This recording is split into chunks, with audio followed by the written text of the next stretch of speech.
I had to tell Suhas ki, maybe if we bought this, it would be a little bit easier. It would be a thought.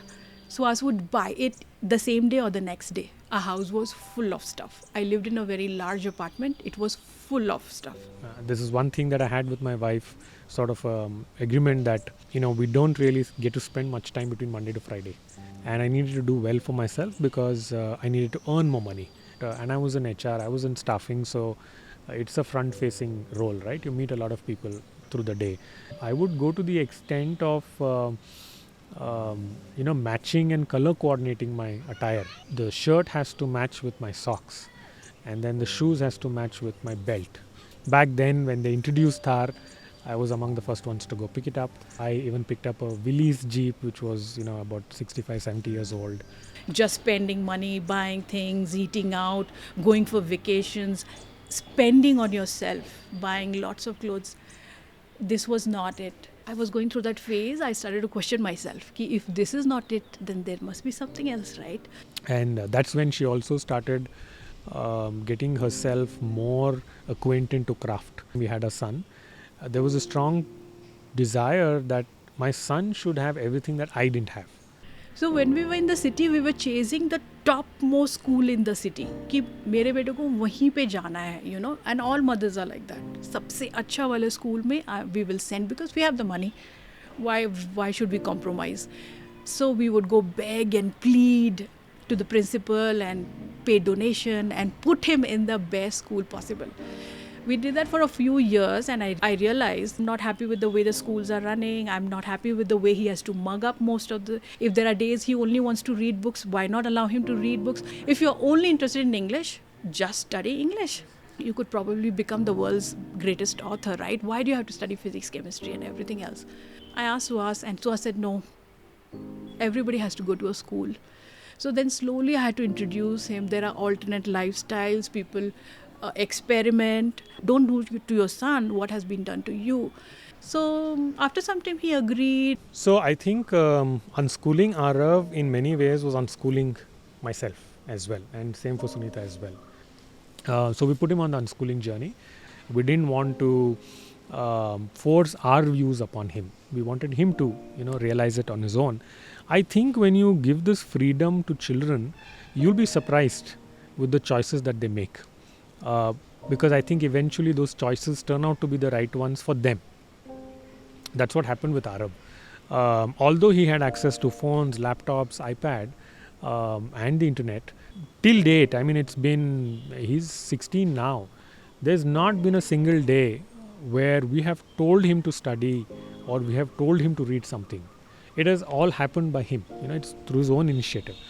We went through our own unschooling journey as we were unschooling him. So I could then immediately relate how my childhood was, what my parents said, what my school said, how all of that has had an effect in terms of, what I am today, or how I am seeing things today, the filters that I have, in front of me. When I started to realize that everything that I'm doing, with my money, and everything that I'm buying, thinking those are things that are going to lead me to happiness, were actually not taking me there. They were all things that were giving me happiness, but short term. It can only buy you little bit of satisfaction for that one moment, and then that also the next day it's gone, correct? True freedom is actually not wanting any of these things. That's true freedom, and that turned us to minimalism. I fooled myself to many years, for many years, that I'm doing it for myself. But I realize that's all bullshit.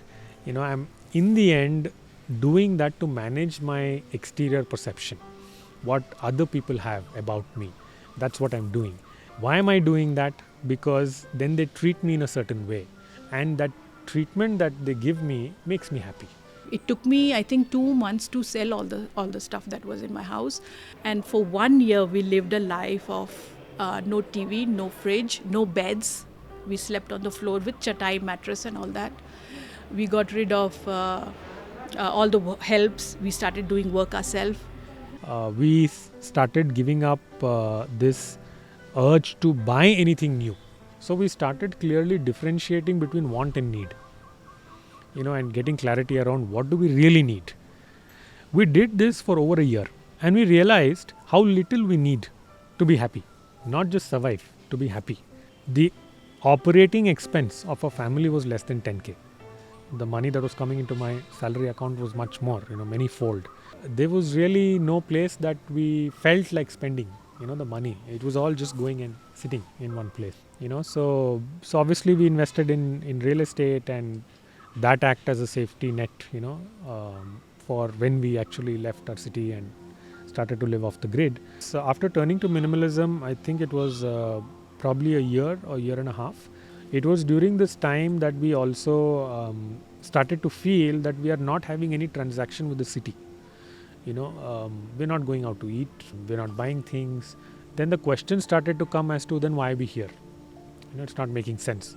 Apart from my job, there was nothing else that was tying us to the city. And that's when we decided that, I will quit my job and we wrap up our lives from the cities and we move to rural India and just be together. We didn't know what we are going to be doing. So I still remember December 2017, we walked into a Maruti showroom and we just bought a Maruti Eco, which is a van sort of a vehicle, dumped our 5 bags in it, and we drove from Bangalore to Kunur in Nilgiris. And we had a savings, just in case we needed to buy a property or do something else, we had some savings in the bank. We didn't think we were going to be here for long, but we fell in love with this place and we decided to buy a property here. Again, we dipped into that fund and we bought a property here. We bought a acre of land. But we didn't want to spend too much, so we didn't go and buy a fancy villa or a fancy property in town area. We went and picked up land deep in the forest. To that land, there was an old 100-year-old village house there. A bear was living in that house before. It was vacant. And we moved into that house. And we were the only family living in a 3 to 4 kilometer radius. Living in the forest is just another experience. Everybody must experience that. Water should come from the mountain. So you have drinking water. Cook whatever is available around you and absolutely live in total wilderness, as they say. So we had bears and elephants and they were all around, but you don't bother them, they don't bother you. During this time, we also got integrated with the local community, which is indigenous people. And we could see that while we were having a very good life, the way we wanted it, off the grid, exciting, adventurous, they were living in the same circumstances, but they were not having a good life in their perception because they were having obviously inadequacies.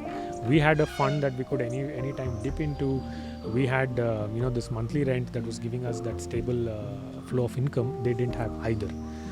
And we started to solve the problem using craft because Sunita, so she had craft skills.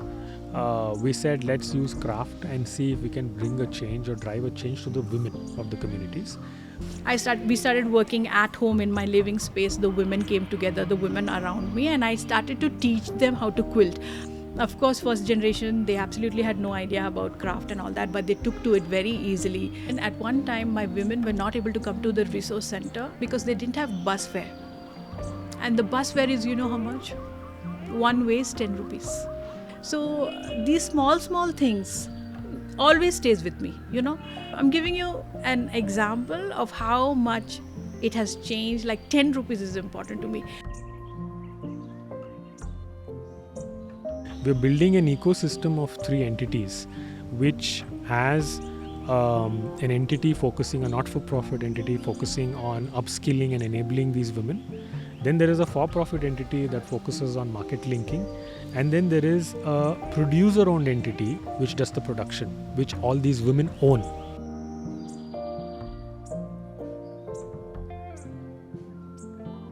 And we want for this ecosystem to be successful here first, before then we start replicating this in other parts of the country. Because I don't think this is a problem isolated to Nilgiris. This problem exists in pretty much all the last mile villages and communities that are there in this country. There are 2 shirts and 2 trousers that I have reserved for what I wear here. This is from that, set. And I have 3 shirts and 2 trousers that I have reserved for my travel. That's all I have. And that's all I need. How we have designed our life is the same with Sunita, is the same with Arav.